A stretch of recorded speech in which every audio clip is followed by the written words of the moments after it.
Hello friends, welcome to ಈ ಟೇಶಿ. ಇವತ್ತು ನಾನು ಶೇರ್ ಮಾಡೋ ರೆಸಿಪಿ ಯುಗಾದಿ ಸ್ಪೆಷಲಾಗಿ ಒಬ್ಬಟ್ಟು ಸಾರು ಮಾಡಿದೆ. ಒಬ್ಬಟ್ಟು ಮಾಡಿ ಮತ್ತು ಹೋಳಿಗೆ ಸಾರು ಮಾಡಿದ್ದೀನಿ. ಇವತ್ತು ತುಂಬ ಚೆನ್ನಾಗಿ ಬಂದಿದೆ ಟೇಸ್ಟು. ಆ ವಿಡಿಯೋ ಈಗ ನಿಮಗೆ ಶೇರ್ ಮಾಡ್ತಾಯಿದ್ದೀನಿ ಫ್ರೆಂಡ್ಸ್.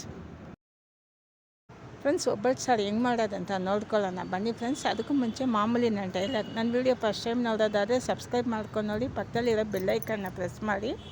ನಾನು ಹಾಕೋ ವಿಡಿಯೋ ನಿಮ್ಗೆ ತಕ್ಷಣ ಬರುತ್ತೆ ಫ್ರೆಂಡ್ಸ್.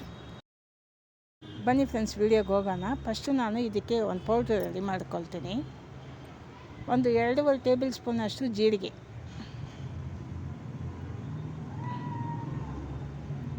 1 ಟೇಬಲ್ ಸ್ಪೂನಷ್ಟು ಮೆಣಸು, 4 ಟೇಬಲ್ ಸ್ಪೂನಷ್ಟು ಧನಿಯಾ. ಈ ಹೋಳಿಗೆ ಸಾರು ನಾವು ಮನೇಲಿರೋ ಸಾರಿನ ಪುಡಿಯಲ್ಲೂ ಮಾಡ್ಬೋದು, ಆದರೆ ಇದು ಫ್ರೆಶ್ ಆಗಿ ನಾವು ಪೌಡ್ರ್ ಹುರಿದು ಮಾಡಿದ್ರೆ ತುಂಬ ಟೇಸ್ಟು. ಒಂದು ಅರ್ಧ ಸ್ಪೂನಷ್ಟು ಮೆಂತ್ಯ, ಒಂದು ಸ್ವಲ್ಪ ಕರಿಬೇವು, ಒಂದು 20-25 ನಾನು ಮೆಣಸಿನ್ಕಾಯಿ ಹಾಕಿದ್ದೀನಿ. ಅದು ಬೆಳಗ್ಗೆ ಮೆಣಸಿನ್ಕಾಯಿ ಖಾರ ಜಾಸ್ತಿ ಇರೋಲ್ಲ, ಕಲರ್ ಅಂತೂ ತುಂಬ ಚೆನ್ನಾಗಿರುತ್ತೆ. ಅದರಿಂದ ಬೇರೆ ಮೆಣಸಿನ್ಕಾಯಿ ಸೇರಿಸಲ್ಲ ಇದಕ್ಕೆ. ಇಷ್ಟೇ. ಇದು ಸಾಂಬಾರು ಪುಡಿ, ತುಂಬ ಈಸಿ ಇದು ಈ ಸಾಂಬಾರು ಪುಡಿ. ಇದಕ್ಕೆ ಎಣ್ಣೆ ಒಂದು 2 ಟೇಬಲ್ ಸ್ಪೂನು, ಕೊಬ್ಬರಿ ಎಣ್ಣೆ ಅಥವಾ ತುಪ್ಪನೂ ಬಿಟ್ಕೋಬೋದು. ತುಪ್ಪಕ್ಕಿಂತ ಕೊಬ್ಬರಿ ಎಣ್ಣೆ ಚೆನ್ನಾಗಿರುತ್ತೆ. ಒಂದು 2 ಟೇಬಲ್ ಸ್ಪೂನಷ್ಟು ಎಣ್ಣೆ ಬಿಟ್ಟು ಕ್ಲೀನಾಗಿ ಮೀಡಿಯಮ್ ಫ್ಲೇಮ್ಗಿಂತ ಇನ್ನೊಂದು ಸ್ವಲ್ಪ ಲೋ ಮೀಡಿಯಮ್ ಫ್ಲೇಮಲ್ಲಿ ಇಟ್ಟು ನೀವು ಕ್ಲೀನಾಗಿ ಇದನ್ನು ಹುರ್ಕೊಳ್ಳಿ. ಮತ್ತು ಇನ್ನೊಂದು ಏನಂದರೆ, ಇದನ್ನು ಸೀದಿಸ್ತೇ ಹುರ್ಕೊಳ್ಳಿ. ಕಲರ್ ಚೇಂಜ್ ಆದರೆ ಟೇಸ್ಟು ಚೇಂಜ್ ಆಗುತ್ತೆ, ಮತ್ತು ನಿಮ್ಗೆ ಆ ಸಾರು ಒರಿಜಿನಲ್ ಆ ಕಲರ್ ಬರೋಲ್ಲ. ಅದರಿಂದ ನೀವು ಇದನ್ನು ಕಲರ್ ಚೇಂಜ್ ಆಗದೆ ಹುರ್ಕೊಳ್ಳಿ. ನಾನು ಸ್ಟವ್ ಆಫ್ ಮಾಡಿಬಿಟ್ಟೆ, ಎಲ್ಲ ಹುರಿದಿದ್ದಾಯಿತು. ಹಿಂಗು ಒಂದು ಸ್ವಲ್ಪ ಧಾರಾಳವಾಗಿ ಹಾಕ್ಕೊಳ್ಳಿ. ಗಡ್ಡೆ ಹಿಂಗು ಇದ್ದರೆ ಇನ್ನೂ ಒಳ್ಳೆಯದು, ಅದು ಹಾಕ್ಕೋಬೋದು. ನಾನು ಇವತ್ತು ಪೌಡ್ರ್ ಹಿಂಗೆ ಹಾಕಿದ್ದೀನಿ. ಇದು ತಣ್ಣಗಾಗಲಿ, ಆಮೇಲೆ ನಾವು ಅದನ್ನು ಪೌಡ್ರ್ ಮಾಡ್ಕೊಳ್ಳೋಣ.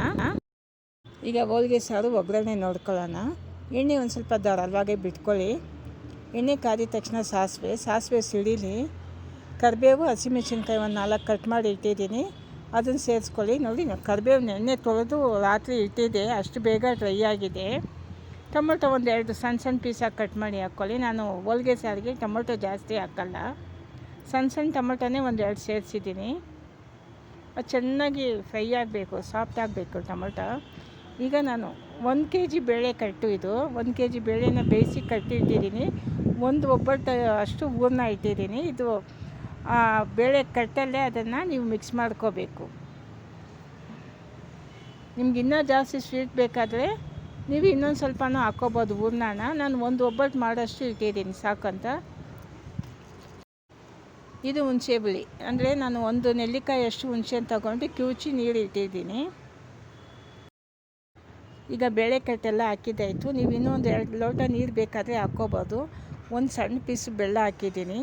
ನೀರು ಜಾಸ್ತಿ ಎಷ್ಟು ಬೇಕೋ ಅಷ್ಟು ಹಾಕ್ಕೊಳ್ಳಿ, ಜಾಸ್ತಿ ಹಾಕೋಕ್ಕೆ ಹೋಗಬೇಡಿ. ಯಾಕಂದರೆ ನಾನು ಒಂದು ಅರ್ಧ ಲೀಟ್ರ್ ನೀರು ಹಾಕಿದ್ದೀನಿ.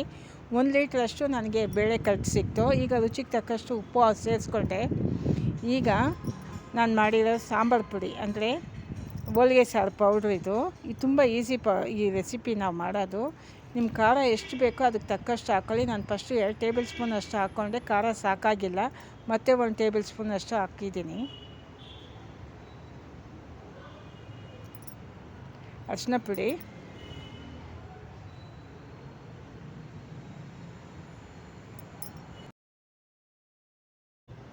ಉಪ್ಪು ಖಾರ ಎಲ್ಲ ನೋಡೋಣ, ಒಂದು ಸ್ವಲ್ಪ ನೋಡಿಕೊಂಡು ಆಮೇಲೆ ಸಾಕಾಗಿಲ್ಲ ಅಂದರೆ ನೀವು ಇನ್ನೊಂದು ಸ್ವಲ್ಪ ಪೌಡ್ರ್ ಸೇರಿಸ್ಕೊಳ್ಳಿ.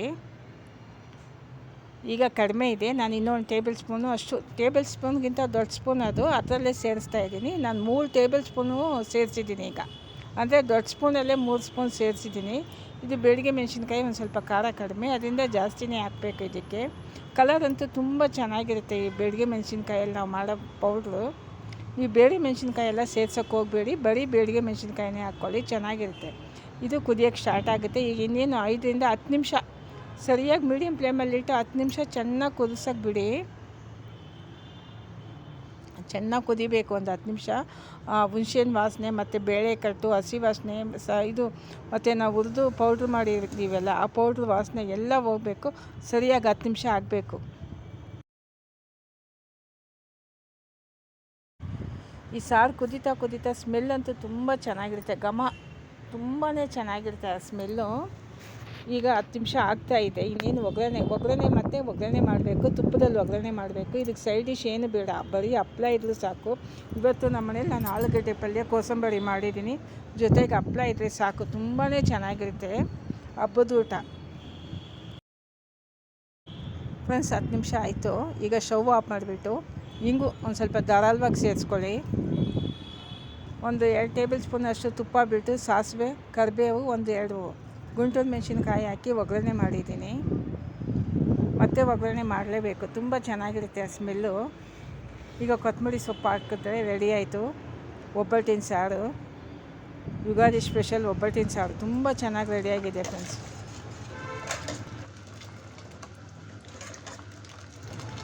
ನಿಮಗೆ ವಿಡಿಯೋ ಇಷ್ಟ ಆದರೆ ಶೇರ್ ಮಾಡಿ, ಲೈಕ್ ಮಾಡಿ, ಸಬ್ಸ್ಕ್ರೈಬ್ ಮಾಡಿ ಫ್ರೆಂಡ್ಸ್. ಮುಂದಿನ ವೀಡಿಯೋದಲ್ಲಿ ನೋಡೋಣ. ಒಳ್ಳೊಳ್ಳೆ ವೀಡಿಯೋ ಕೊಡ್ತಾ ಇರ್ತೀನಿ ಫ್ರೆಂಡ್ಸ್.